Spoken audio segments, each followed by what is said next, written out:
بھی پیغمبر کا راستہ ہے جو کہ نور کا مینارہ ہے۔ انہی مقدس ہستیوں کے بارے میں آپ نے فرمایا اصحابی کالنجوم فبأیہم اقتدیتم اہتدیتم۔ لہٰذا اب اگر مسلمان دونوں جہانوں میں کامیابی و کامرانی کی آغوش میں آنا چاہتے ہیں تو انہیں یہ اسباب اختیار کر کے ہر حال میں ثابت قدم رہنا ہوگا، اپنی پوری زندگی رب کا مطیع و فرمان بردار اور تقوی شعار بن کر گزارنا ہوگا۔ اور اس کی واضح مثال آپ صلی اللہ علیہ وسلم کے طائف کا سفر ہے جس میں آپ کو تڑپایا اور ستایا گیا، ظالموں نے پتھروں کی بارش کی، لیکن آپ اپنے مشن پر ثابت قدم رہے۔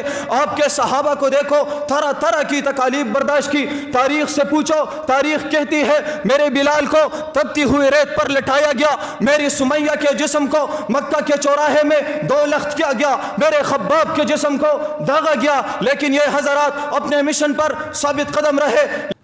الحمدللہ جل وعلا والصلاة والسلام على سید الرسل وخاتم الانبیاء، اما بعد فاعوذ باللہ من الشیطان الرجیم، بسم اللہ الرحمن الرحیم۔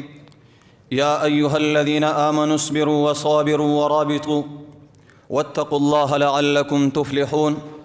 وقال النبی صلی اللہ علیہ وسلم تکون بین یدی الساعة فتن کقطع اللیل المظلم، صدق اللہ العظیم۔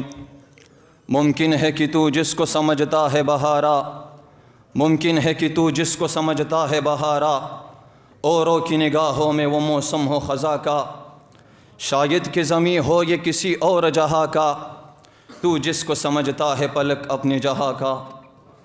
ارباب فکر و نظر، صدر مجلس، نقیب محفل اور شاہراہ علم کے میرے ہم سفر ساتھیوں، میرا موضوع مجھے اس بات کی اجازت نہیں دے رہا کہ گفتگو کا سرا کہاں سے تلاش کروں۔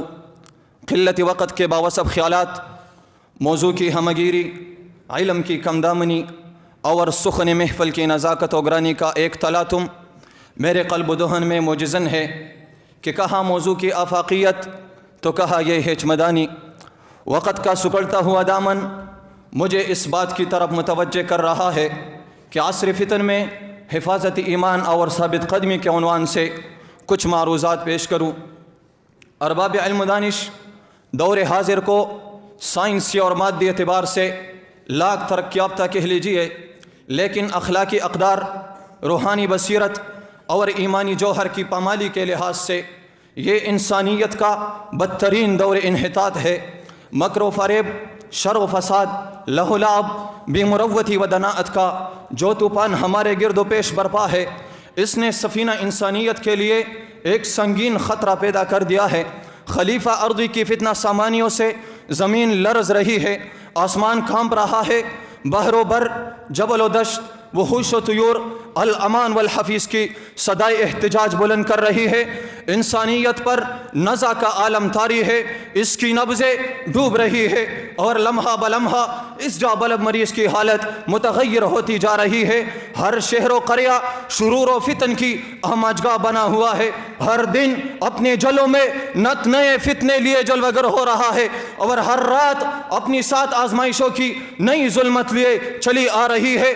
اگر ایک طرف جان لیوا فتنوں کی الغار ہے تو دوسری طرف مسلمانوں کی اولاد گمراہی و بے دینی، گمراہی و بے راہروی اور دینیت کی دہلیز سے قریب تر ہوتی جا رہی ہے۔